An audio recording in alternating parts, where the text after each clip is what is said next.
আসসালামু আলাইকুম। কি ওষুধ খেলে আপনার ডায়াবেটিস 7 দিনের ভিতরে নিয়ন্ত্রণ হতে পারে? যদি আপনি এগুলি জানতে চান তাহলে নিয়মিত আমার ভিডিও দেখবেন।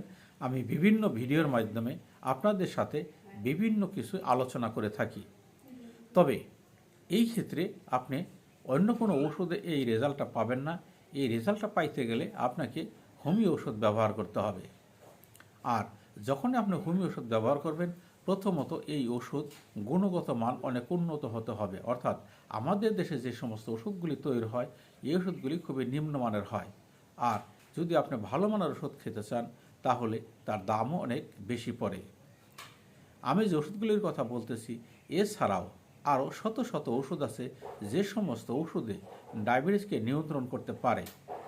হোমিওতে লক্ষণভিত্তিক চিকিৎসা করা হয়। এই জন্য আপনার যদি লক্ষণে না মেলে তাহলে আপনি যত ভালো মানের ওষুধের নিজেতে কিনে খান তাতে আপনার লাভ হবে না। এই জন্য আপনার এই ধরনের কোনো সমস্যা থাকলে অবশ্যই আপনি বিশেষজ্ঞ হোমিও ডাক্তারের শরণাপন্ন হন, তাহলে ভালো হতে পারবেন। আর আমাদের দেশে মানুষের একটা চিন্তা ভাবনা যে হোমিও মানে আস্তে আস্তে কাজ করে, এই কথাটা সম্পূর্ণ মিথ্যা।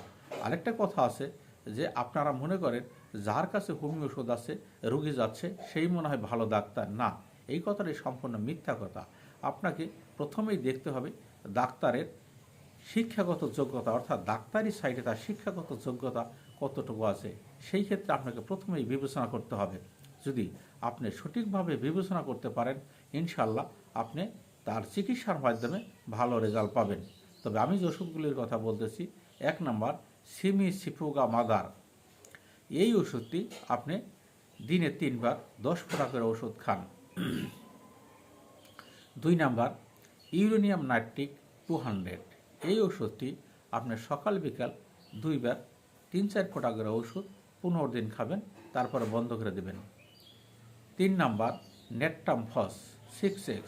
এই ওষুধটিও ডায়াবেটিসের জন্য অনেক কার্যকারী। তবে আমি যে ওষুধগুলির কথা বললাম এতেই যে আপনারা সুস্থ হবেন এই আশা করতে পারবেন না, কারণ আপনার যে লক্ষণে না মেলে তাহলে এই ক্ষেত্রে কোনো কাজই আপনি পাবেন না। ওষুধ খাবেন ঠিকই, তবে ওষুধের প্রতি পরবর্তীতে আপনার একটা বিতৃষ্ণা অথবা ওষুধের প্রতি আপনার এই দুর্বলতা সম্পূর্ণ কেটে যাবে, কারণ এই সমস্ত ওষুধ ঠিকমতো কাজ করবে না। আপনার লক্ষণে অবশ্যই মিলতে হবে। আসসালামু আলাইকুম।